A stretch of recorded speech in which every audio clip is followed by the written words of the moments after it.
5. First and second insights. Awareness of consciousness and object and comprehending the cause of phenomena. Welcome to meditation class. I am glad to see you. Some of you come here quite early and sit and meditate. It is very encouraging to see people coming here to meditate. It shows that you really want to meditate, that you really love what you are doing. I am only here to help you, not really here to teach you. Only if you really want to learn you learn. Nobody can really teach you. This is very important thing to understand. To begin today's meditation class, I would like to begin with a question, a very simple question, and the answer also is very simple. But think for a while. What is the biggest burden we are carrying? Just take a few minutes to think about it. It is very important to ask the right question, and also it is very important to live the question. This idea, to live the question, it is very important. Only if we live the question will we get a living answer, and then we have to live the answer again. Only if we live the answer we will find another very deep and meaningful question. And, we live the question again. Living the question is the right way to find the answer. Do you have a question? Are you living a question? Any kind of question, but the question must come out of your life, it must come out from your heart. It must be a living question, not just a theoretical or hypothetical question, it must be something very real. Those who have real questions and those who live the question live their life very seriously, very meaningfully, very deeply. After they have lived the question for a long time, their life will give them the answer. It is your life that gives you the answer. You cannot find real answers from books or from somebody else. They may give you some hints only, but to see the truth of the answer you have to look into your life again. The truth of the answer does not lie in the sentence, it lies in your life. The question again, what is the biggest burden you are carrying around? Have you asked that question to yourself? If not, just ask it now, what is the biggest burden that I am carrying around? Can you guess? Right, the biggest burden we are carrying around is I. Do you feel that? If you can just let go of that I, you'll feel light again. That is the biggest burden. That is why the first thing we learn in meditation is to see that there are only natural phenomena, pure mental and physical phenomena. One phenomenon is mental, which is very distinct from another phenomenon which is physical or material. The first insight is to see that there are just phenomena, nothing permanent, no being, no entity, no I, no ego, no personality, just pure phenomena. That brings tremendous relief, it unburdens the mind. This I is the creation of the mind, it creates its own burden. The first stage of enlightenment totally eradicates this I-ness, the wrong view of I-ness, Sakyaditha. It does not eradicate greed, this is an important point to notice, and it does not even eradicate anger or competition like pride. It eradicates the wrong view of I. Sometimes people say these people are meditating but they are still very greedy. Yes, they can still be very greedy, but that greed has no backing of I. Even though they are greedy, they will not go and steal or cheat. They will get what they want properly, in a proper way. I'll review what I have said last week and continue from there. Nmarpnamyathe vadasanam ditha visuddhi nama. VSM 587. Nmarpanam is a compound word, nama and rupa. Nama is a process, not an entity or a being, not permanent. It is not always there. Nama is something that arises. Rupa also is not a thing. Rupa actually is a quality. Please keep this in mind.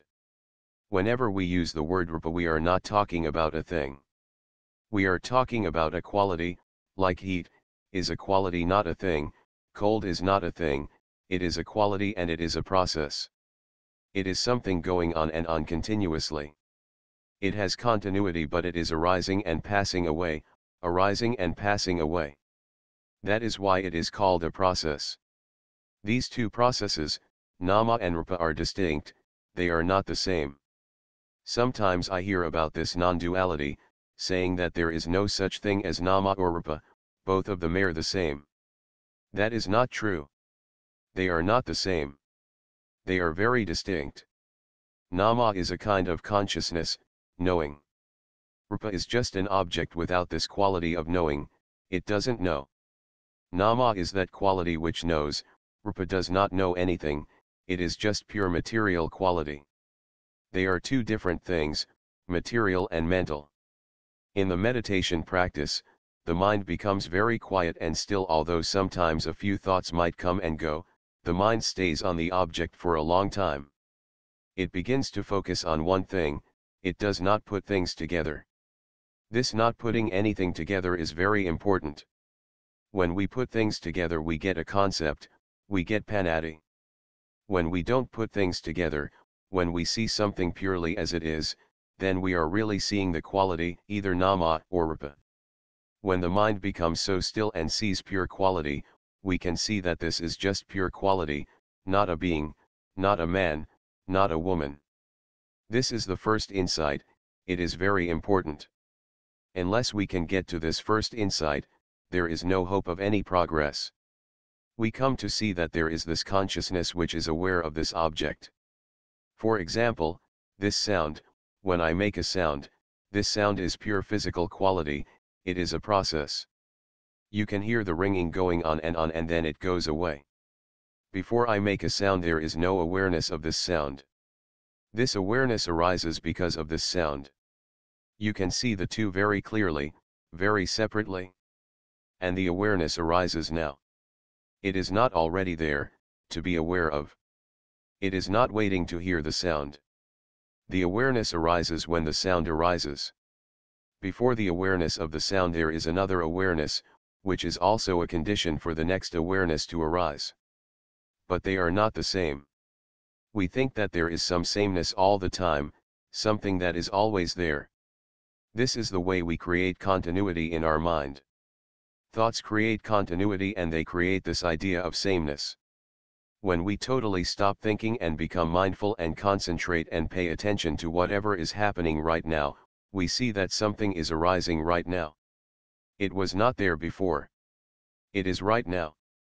Nmarpnam yathavadasanam dithavisuddhi nama, yathava means truly, properly, rightly, as it is.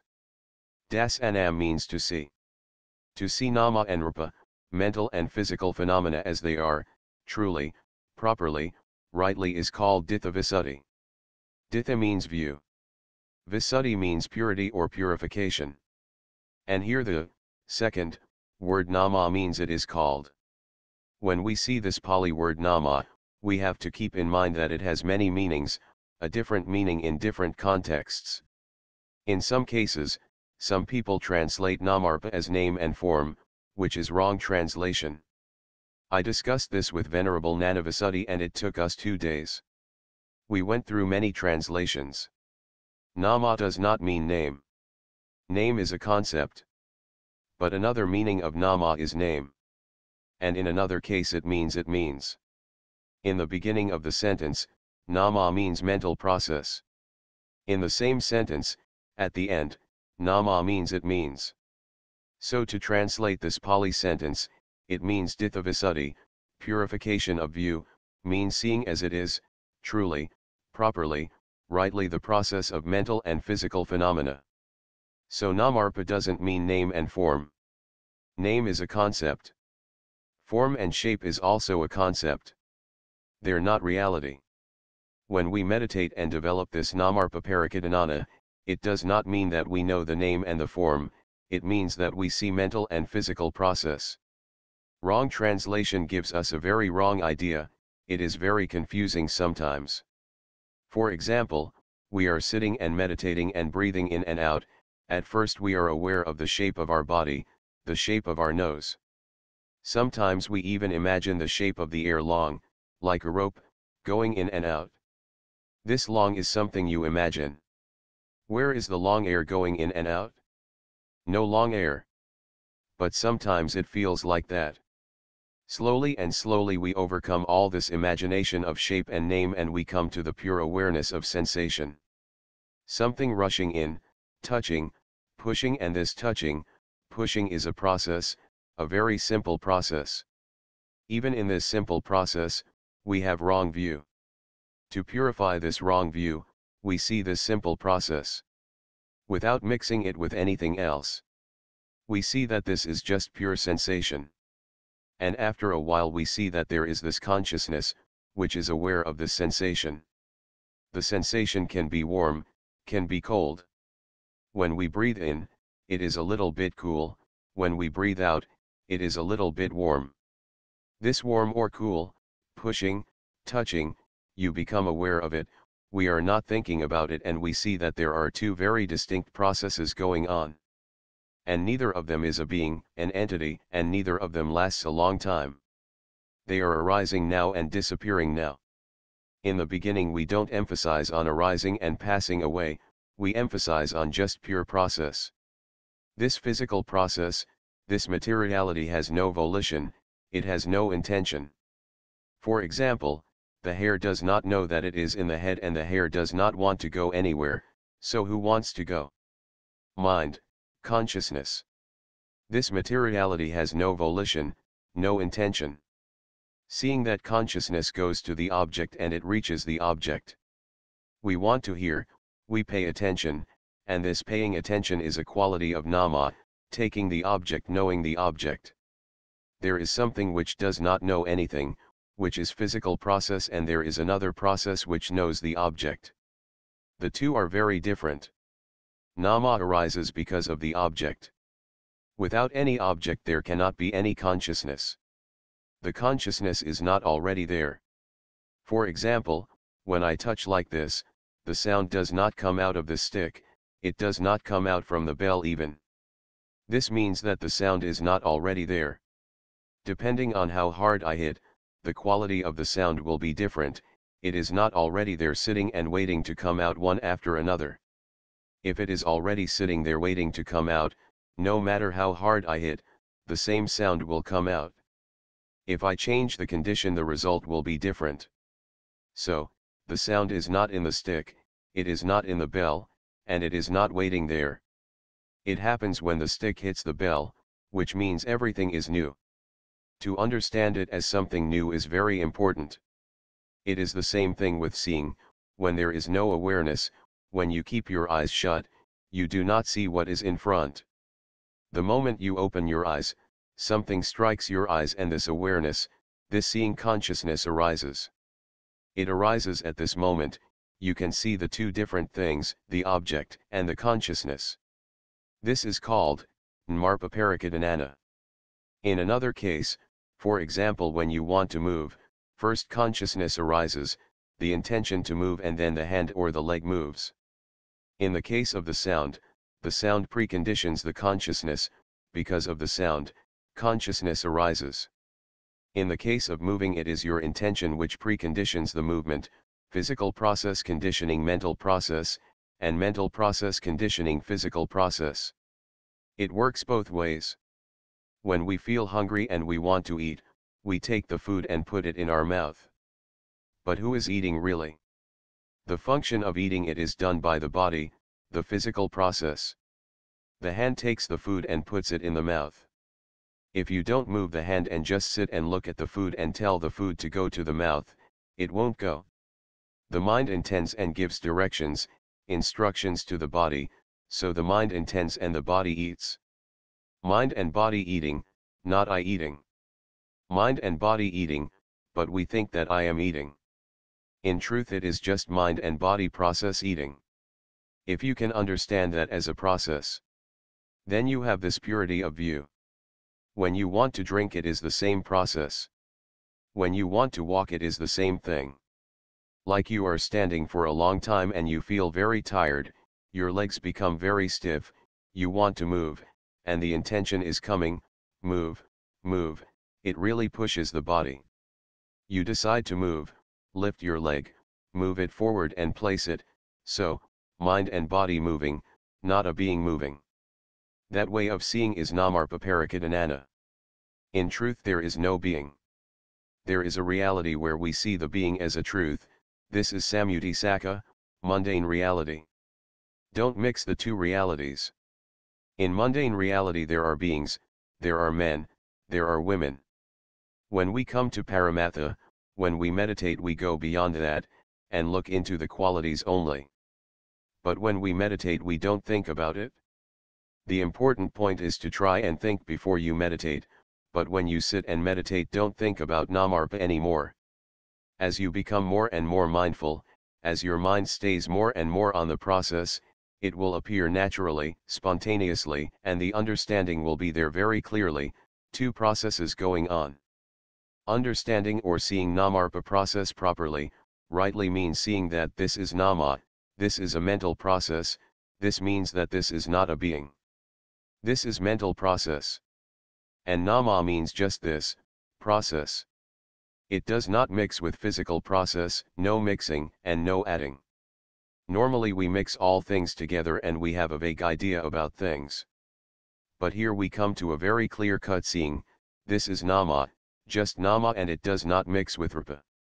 Although they are interrelated they are not the same, they are two distinct processes. There is nothing more than this. Nama is just this nama.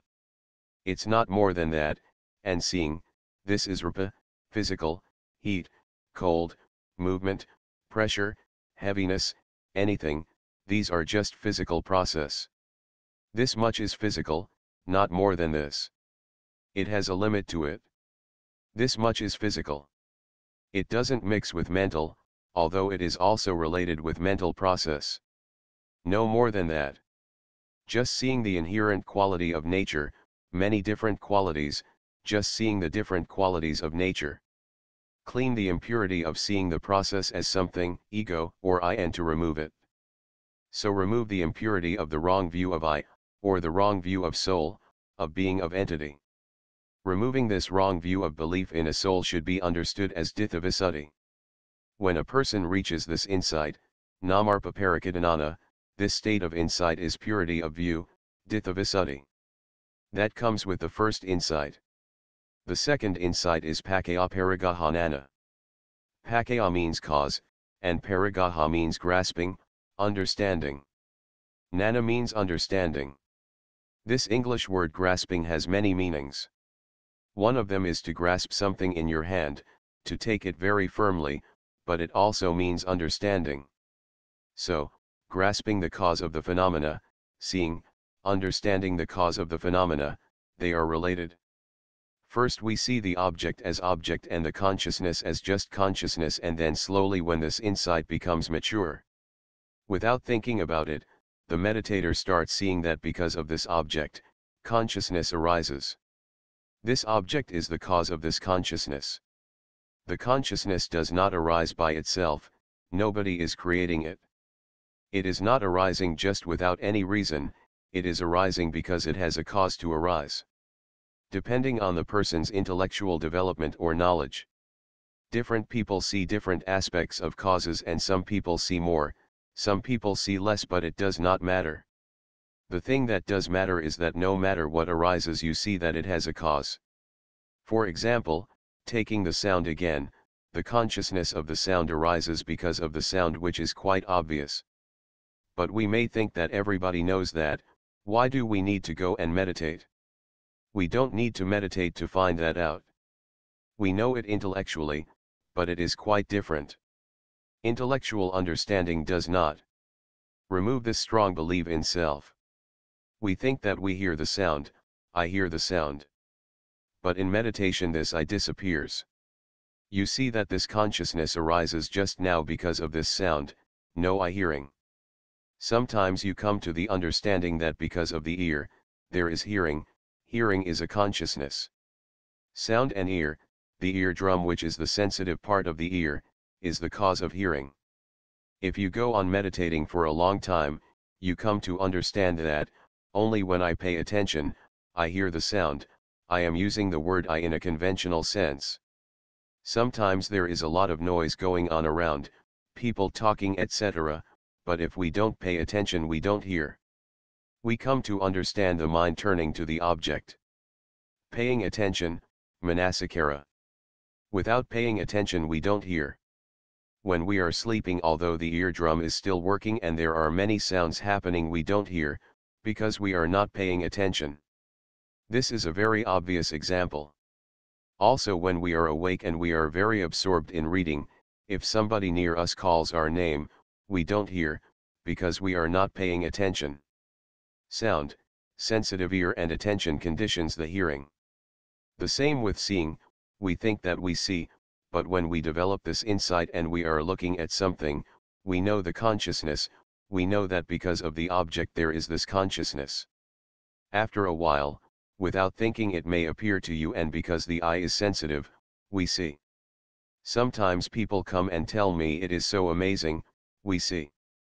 Suddenly the person finds out that it is really amazing that we see. Have you experienced that? This is so marvelous, miraculous, suddenly we feel something in a new way. Why not seeing? One philosopher, Wittgenstein, have you heard of him? He was a contemporary of Bertrand Russell. In fact, he was a student of Russell and he replaced Russell in his professorship. Wittgenstein said something which is very deep and meaningful. He said, why not nothing instead of something? If you really understand this, sometimes you'll be really shocked. It is so amazing that there is something. So amazing that there are flowers, there are trees, there are insects and animals, there are human beings and there are planets. Why not nothing? Why is there something? Just that something is there is really amazing. In the same way, a meditator begins to find out that seeing is happening and it is really amazing.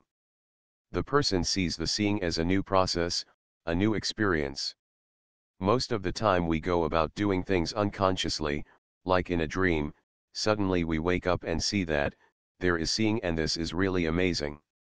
You experience seeing as something really new. It really strikes you, and it hits you. I really feel happy when somebody comes and tells me, oh, it is amazing, we see, we hear, we think. Why is that happening? Atas eva panan marpasa pakayaparigahanana. Tisu adazu kanksam vidarit vathidam nanam. Kankavatarana visudhi nama. VSM 598. Atas eva panan marpasa, of that namarpa that we talked about just a few moments ago. Pakayaparigahanana, seeing the cause of it. Tisu adazu, past, present, and future. When we meditate we pay attention to the present only. We don't pay attention to the past because it has gone. And we don't pay attention to the future because it is not there. But when we understand the present properly, we also understand the past and the future. Kanksam vidaritva, when we see that namarpa arises because of the conditions, because there is a cause to arise, seeing this very clearly eradicates all doubts. Kanksam means doubt. Vidaritva means to overcome. We overcome doubt. What are the doubts that we have? We think about this: was I born before? Am I going to be born in the future? But when you see the namarpa, the process and the causes for the namarpa to arise, we understand that as it is happening now, it has happened before. And it will happen in the future if there are sufficient causes for it to happen. If there are conditions it will happen, if there are no conditions it will not happen. When we ask the question, was I before? It is a wrong question. Will I be there again? Some people ask what happens to the arahant after death. If we are asking this question with the idea of a person, this question is a wrong one. In reality there is no such thing as I, but there is process. If you understand process happening now and the cause of the process happening now, you'll understand that no matter what the story is, what we call a man, a woman, a mother, a father, this and that. If we leave out all those names and concepts but look at it as just process, you'll find that in the past also there was nama process. And rupa process arising and passing away, just the way they are arising and passing away just now. Understanding the present completely, eradicates doubts about present and future. It also eradicates the doubt of who created this. It is happening just out of the blue, just for no reason, no cause, or is there somebody who is making it all happen? This is a question that is also cleared away. Because we know nobody is creating it. It is just natural causes and natural effect only. Depending on the person's knowledge sometimes, say if a person has studied dependent origination, Paticca, they start to see the reality of it. But if the person has not studied it, it does not matter. The basic idea of dependent origination is that because of this cause, this result arises. If there were no cause, there would not be any results. If the cause ceases, the result ceases. In brief, this is dependent origination. If the person has a wide knowledge, he will understand that because of this sound, and because of this ear, and because of this coming together of the sound, ear and consciousness, there is a contact. Because of this coming in contact, there is Vedana, there is some sort of pleasant or unpleasant sensation or feeling. Because of this pleasant or unpleasant feeling, desire or aversion arises. We can see the reality of it very clearly. We may not be able to see it completely, but we will see part of it very clearly. If you have never heard or seen something before and having no expectation see or hear about it, can there be any desire for that thing? You don't even know what it is, so no desire for it. How does desire arise? Because you have heard about it or you have seen it before. Because of coming into contact there is Vedana, because of Vedana there is tanha, craving, desire. Depending on a person's knowledge, during meditation without thinking much, suddenly a flash of understanding comes up, very short and brief, sometimes even a very short Pali word or even an English word if you read in English will come up in your mind. Don't think too much of these thoughts, although they are very deep and profound. If you go on thinking, it interrupts your continuity of mindfulness and observation. In between your meditation practice these thoughts will come up again and again, watch them, thinking, reflecting. These thoughts in those moments can be very powerful and have a lot of energy, very deep, very clear and very inspiring too, so that sometimes we want to talk about it, we cannot stop talking about it. When that sort of thing happens to you, it is very important to understand that if you start talking about it, you lose your mindfulness. During the meditation retreat or any other situation, if you really want to develop deeper insights, don't think or talk about it, although it is very hard to control. We develop such clear insights and feel so happy about it, so relieved, and we want the same thing to happen to our friends, whoever is close to us. We know that if this person understands this, they will be really relieved, because you have experienced yourself that kind of relief. This burden of I, once you see namarpa. Once you see the cause of namarpa arising and passing away, you feel tremendous relief. There is a lot of joy, rapture, a lot of sada, faith. And also you believe in the Buddha. Somebody told me that, when he first experienced this, he felt a lot of joy and rapture in his body, and immediately he thought of the Buddha. Buddha was really right. Many people in that moment want to bow down and pay respect to the Buddha. Real respect, real veneration, true sada appears. You don't force yourself, it happens so naturally. Another friend also who is a good meditator, he was sitting and meditating, and when he developed deep insight said, I pay respect to the Buddha who taught this mindfulness. It is a very new way of paying respect, very personal, not because of any reason or other causes, but just because he taught this mindfulness practice. In the texts there are many different doubts mentioned, but it is not necessary to go through all of them. The first thing is that, before this life was there I? This is one doubt. Before this life wasn't there I? This is actually the same question from a different angle. If there was an I, how was that I? In what shape, in what form, was that a man or a woman? All sorts of doubts people have. Last week I spoke about a friend of mine who was a woman and now is a man. Don't be too proud of being a man, and don't be unhappy about being a woman. Nobody is better. It is your practice, it is your understanding. And it is your heart which really counts. So was I a woman, was I a man, was I a European or an Asian? There are all sorts of doubts, but when you understand this very deeply, you'll see that these names are just conventions, something that happened before. As long as there are sufficient causes there will be results. Will I be reborn again? Will I not be reborn? The same doubt. Is there a soul inside, living somewhere? That is also another kind of doubt. When you look very deeply into the physical and mental process, you'll find that everything is always arising and passing away. There is no such thing as permanent entity, everything is changing, arising and passing away. Where does this I come from? When we use the word rebirth, it is very different from reincarnation, although sometimes we use the two as if they are the same. The two words are not the same.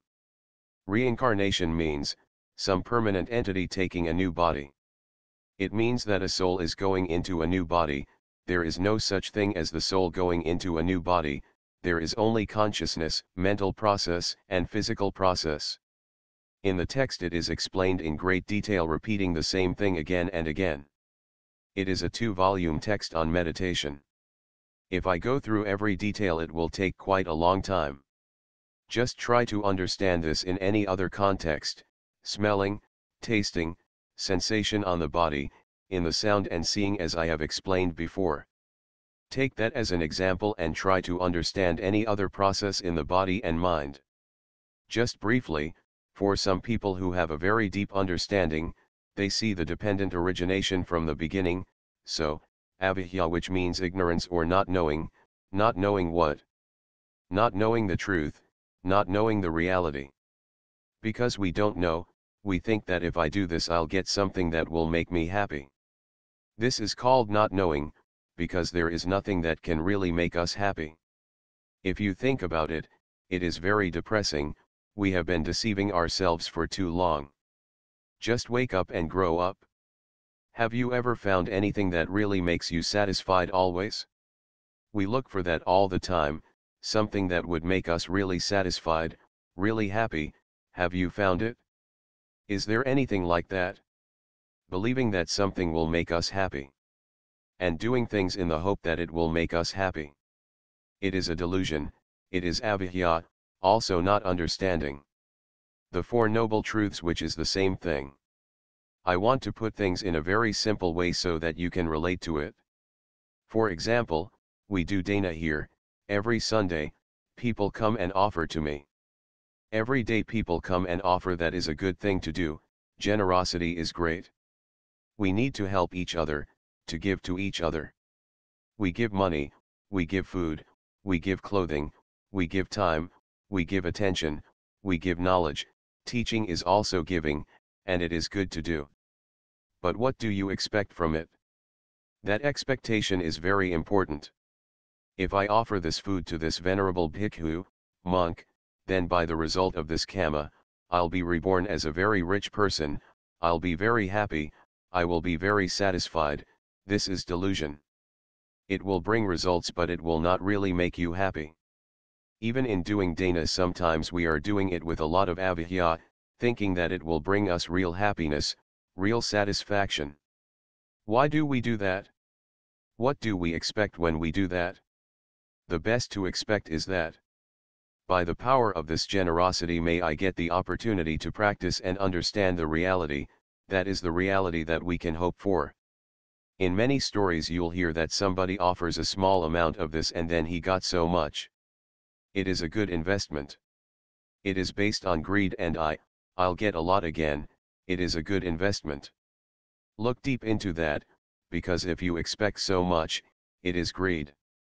You are doing dana but it is rooted in greed, in this wrong view of I. Because of that sort of view, we do something good and sometimes we foolishly do bad things, unwholesome actions, stealing, killing, all rooted in the belief that if we get it we will be happy. Such as taking intoxicants, believing that it will make us happy. Either good or bad karma, if we don't understand deeply, we'll be doing it with the belief of I will get some result. When a person meditates deeply, he or she will begin to see that, avidya pakaya sankhara. Sankhara pakaya vinanam. And the whole process of dependent origination goes on. To explain dependent origination there should be another class, in order to explain it very deeply. Because this pakayaparigahanana is talking about cause and effect, and dependent origination is also cause and effect, it is related. Here is something very interesting and very deep. Kamam enatha vipakami, pako kam na vijiti. Animanam ubho suna, naca kamam vina phalam. Kaman ca ko yupadaya tato nibatate phalam. Nah et the devo brahma va samsarasatha kariko. Sudadhama pavitanti hidasamharapakayati. VSM 603. Kamam enatha vipakami, pako kam na vijiti, the cause is not in the effect, in the cause there is no effect. It is not one in another. The two are not the same. If you think the result is in the cause or the cause is in the result, you are taking the two as together. They are not together, they are separate. Animanam ubho suna, one is devoid of the other, this is not in that is not in this, they are devoid of each other. Naca kamam vina phalam, but without the cause there is no effect. It is a very beautiful gatha, verse, it is like a quiz, very deep and meaningful. Kaman ca ko yupadaya tato nibatate phalam, because of the kama the result happens. Nah et the devo brahma va samsarasatha kariko, there is no creator which creates samsara, cyclic existence. Sudadhama pavitanti hidasamharapakaya, just pure dhamma, and pure nature happening, because of suitable conditions. Depending on the person's intelligence, knowledge, a lot of these things appear in the mind, it is arising because it has sufficient causes. In this stage of meditation, a lot of thoughts arise, naturally, because you begin to see something that is so true, so profound. Again and again many links appear in the mind, very important to remember, not to think too much about it. Because you have developed some samadhi and some mindfulness, you can see things so clearly that it makes you think very deeply. You can get very attached to your own insights. Oh, now I see it so clearly, it is so true. You keep repeating things like that. And you want to think about it? A person who has understood these two insights is called a minor sotapanna. Sotapanna means stream winner. The real sotapanna is the person who has attained the first magaphala, knowledge of entering the stream of the path and fruition. This is not really magaphala but a person who has understood namarpa and the cause of namarpa, has eradicated a lot of gross wrong views of permanent entity, I, self. Because of that purity this person is very similar to a real sotapanna. So he is called a minor sotapanna. This is something very inspiring. Imanapanna nana samanagato vipassiko. Buddhasasane ladasaso ladhapatitho nyatagatiko VSM 605. The meditator, vipassiko, who has, samanagato, this understanding, with this insight, nana, has got relief, ladasaso, meaning that before he was burdened, now he has been relieved from this burden. He has something to stand on, ladhapatitho, some deep insight to rely on. A person who has attained and maintains this insight, he is nyatagatiko, which means that he will not be reborn in a lower realm. Your rebirth depends on the quality of your mind, the quality of your consciousness. This deep insight has tremendous power and gives you a kind of purity of view, and because of this purity of view the quality of mind is so high that it cannot be reborn in a lower realm. Your life depends on your quality of mind. The two have to match. A lower quality of consciousness, gets rebirth so to speak, in a lower realm, lower quality of life. Once you have developed a deeper insight and pure understanding and also have purity of sila, purity of your clear mind, purity of this insight, the quality is so high that you cannot be reborn in a lower realm. But if you lose your sila, if you lose your samadhi and you lose this wisdom, then it is unsure. If you can maintain this insight, it gives tremendous relief because you won't be reborn in a lower realm. One of my friends who was a meditator, I don't know if he is still a meditator now because he is very busy. I hope he still is. Once when he penetrated into these insights he came and told me that. Before I understood this, I thought that when I want something I have to have it, I wouldn't be happy without it, I have to go and get it. This have to is a big burden. Now he said even though I am still very greedy, he is a very greedy person actually, Whenever any greed comes in my mind, I know this is greed. Before that I thought I really want this. If you identify I and this want together, it becomes a big problem. But when you don't identify with it, you see it as a process, a desire, a strong wanting arising. He said, now I know that I don't have to do anything about it. At first he thought if he didn't get it he would not be happy. I want this and I will be happy if I get it, and if I don't get it I won't be happy. Now he says he can just watch it and it is a tremendous relief. If you can do that much, you can eradicate 90% of your unhappiness. You can see the greed and desire just for what it is, without getting the backup of this wrong view of I. Any defilement becomes weak. Defilements become very strong whenever they get this backup of I, wrong view. I am angry, I am upset, I want to be better. Whenever that kind of thought appears in your mind, if you can just back away, detach, not identify, and watch it just as a mental process, it loses its power. You can maintain your dignity, your equanimity, and if you really need it, you can find a good way to get it.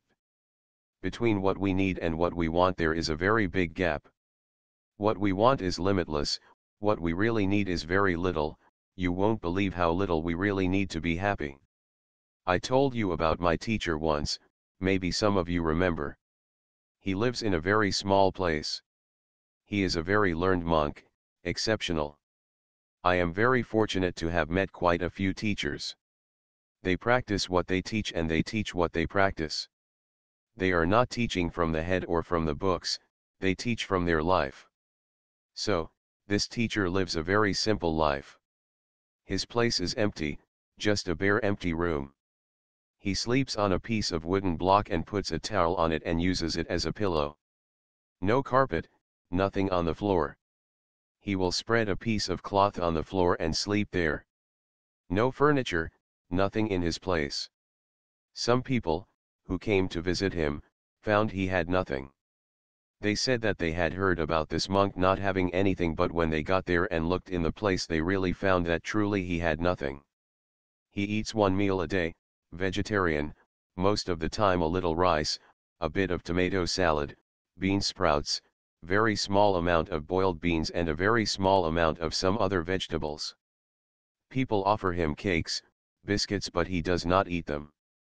He says that these things are not agreeable. Eating just one meal a day, he has been doing that for more than 40 years and is very healthy. I have known him for 20 years now and he was sick only twice, and that was because of food poisoning. Somebody gave him something not agreeable once, and the second time it was because somebody chopped some pork meat in small pieces. And the person offering him food that day didn't know that he didn't eat meat, and as it was mixed with the vegetables he didn't know. So he just ate it and got diarrhea. Amazing, if you tell a doctor that a person can eat such a simple meal once a day and stay healthy. I think that 99% of them will say that this person will suffer from all kinds of malnutrition, but he didn't have any of those signs. I cannot be like him, but he lives like that. Everything he possesses can be carried in a small bundle. Between what we want and what we need there is a tremendous gap, but these days people are increasing their wants more and more. If you understand your mind, if you understand this greed, then let go. You can make your life very simple and easy. Life will not be such a big burden anymore. Actually, the burden of life is not so big. The burden of greed is bigger. I think I should stop here today and let you ask a few questions. On our next meeting I'll talk about the third and the fourth insight. The third and fourth are very important, the first and second are very important also. They are the base. Without understanding the first two we cannot move on. Question and answer. If you keep practicing, you can maintain that. It is the practice that maintains them. Also, once you have developed that sort of insight you can see the importance of it. That insight also can help make your life very simple. When we don't have that insight, we make our lives very complicated. You are doing too many unnecessary things, thinking too much unnecessarily, seeing, hearing, eating, and going here and there. Once you develop this insight, it will make you see that there are important things in your life. And there are things that are not important. You'll see the two very differently. Mostly, we put everything together and think that everything is of equal importance, and we get involved in so many things that we don't have enough time, not to meditate even. A lot of our worries, worrying about the children, the husband, the wife, about work, are not necessary. Once you develop these insights, you worry very little. Your worries are only immediate problems. Only when you get sick you need to worry about it and see a doctor. But you don't sit and think of what will happen in the next 10 years or 30 years. You do what you need to do, what you have to do, and you can let go a lot. Very simple. That's why I said that most meditators, real meditators who keep the insights, lead a simple life. They cannot live a complicated life. One of my friends who is a good meditator said that she is really afraid of getting something new in the house, because that new thing will occupy her mind, will take her time. Most people, when they go to the city, they see many stores, full of so many beautiful things, useful things. I want this, I want that, no end to it. This person said that whenever she goes down the road and looks at the stores, she sees so much junk. Who needs these things? Who is creating these needs?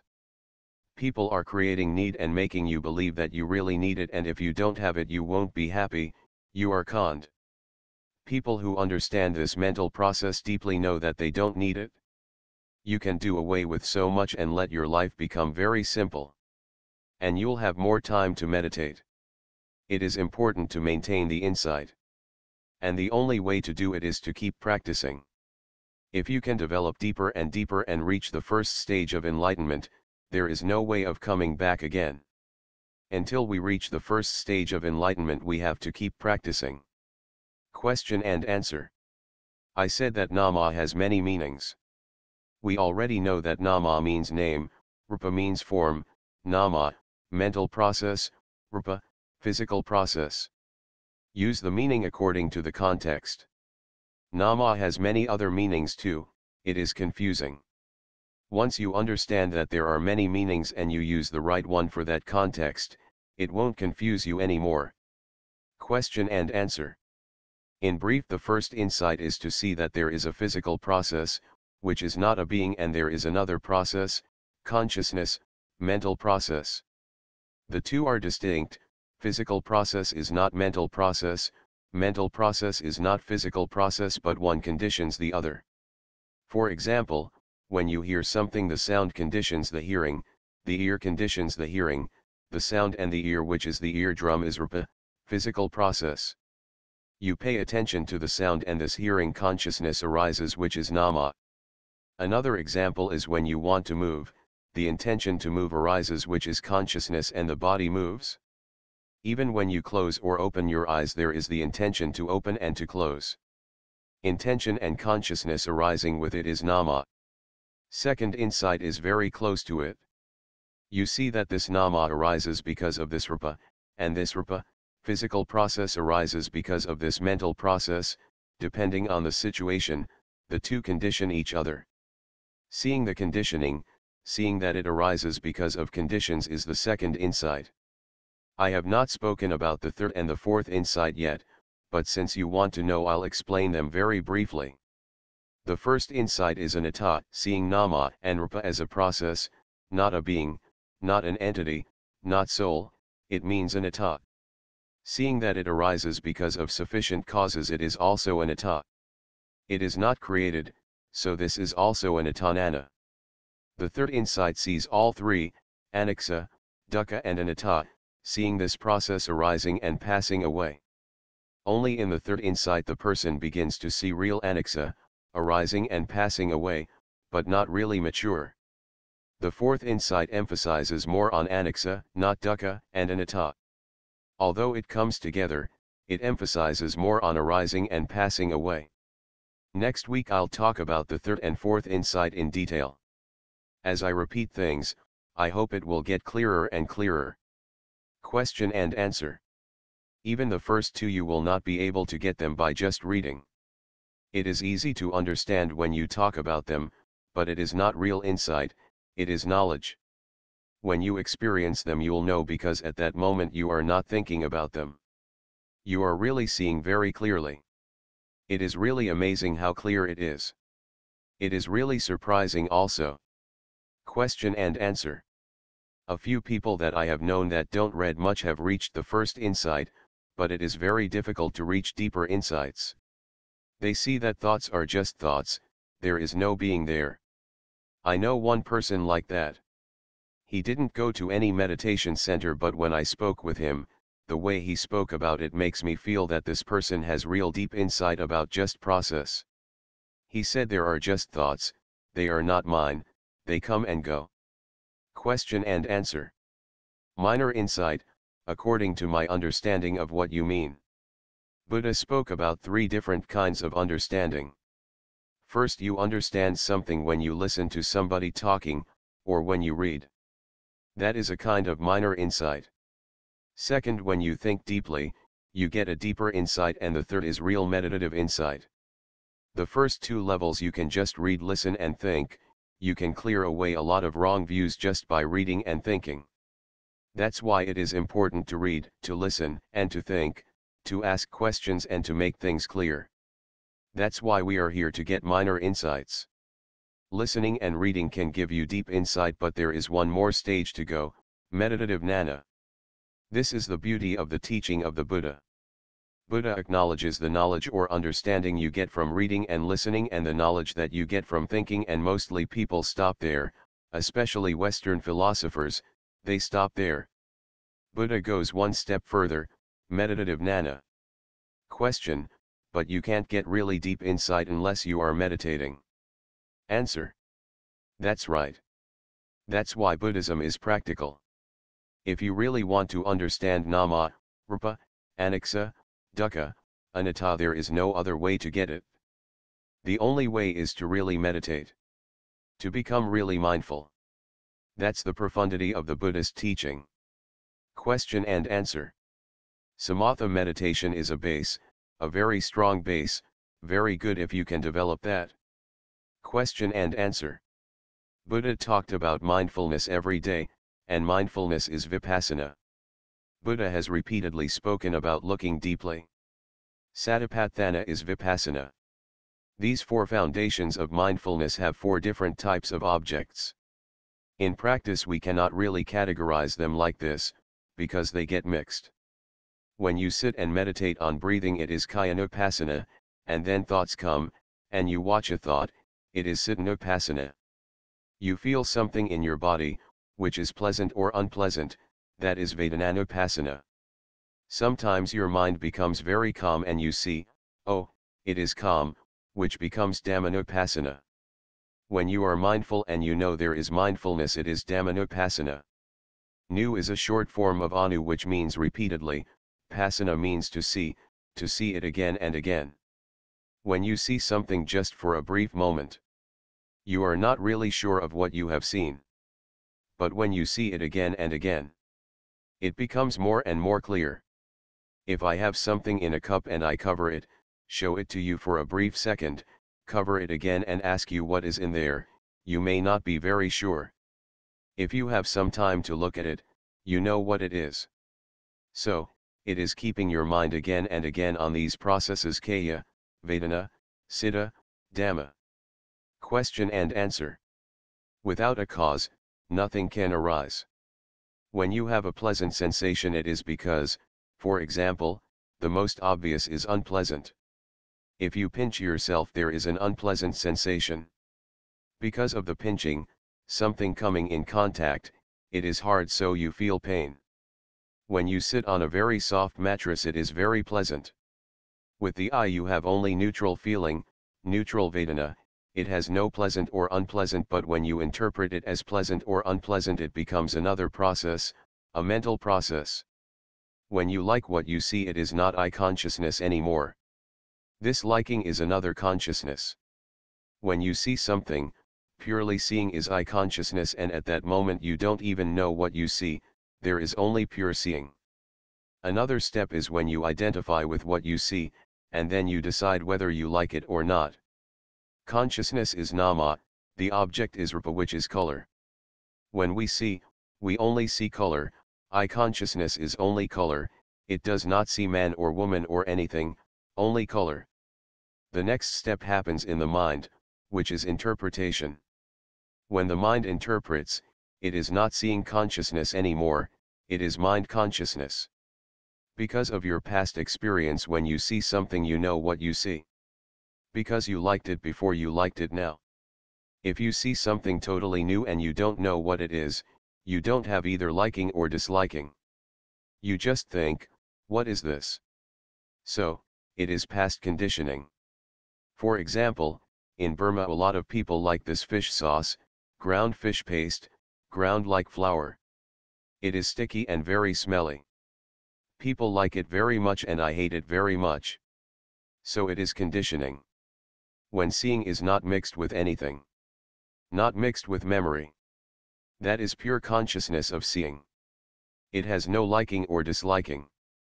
Only the memory which comes with a thought makes liking or not liking happen. When you see something and you like it, it is because of your past conditioning. When you see something and you don't know what it is, then you have only this consciousness of, what is it? You make no decision on whether you like it or not. So, liking or not liking is conditioned. We can decondition that too. For example, you have lived here for many years and until you came here there were many things of which you didn't have experience. Now after a long time you are used to eating, seeing, hearing so many things, now you like them. Before you didn't know whether you liked them or not.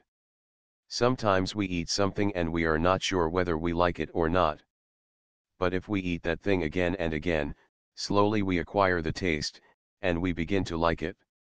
For example, before I came here, I didn't have any taste for soy milk, and now I am beginning to drink a small quantity of it and I am beginning to acquire the taste. I am beginning to like it, I am developing greed now. Question and answer. That is a very good question. Without developing sufficient intensity in the first insight, you cannot move into the following insight. One insight leads to another when it is ready. When it is sufficiently developed and strong enough, it leads to another insight. But we cannot voluntarily go into another insight. We cannot do that, it will happen. Thank you very much for that question. Don't be in a hurry. Stay where you are and develop deep enough, you cannot push yourself too hard.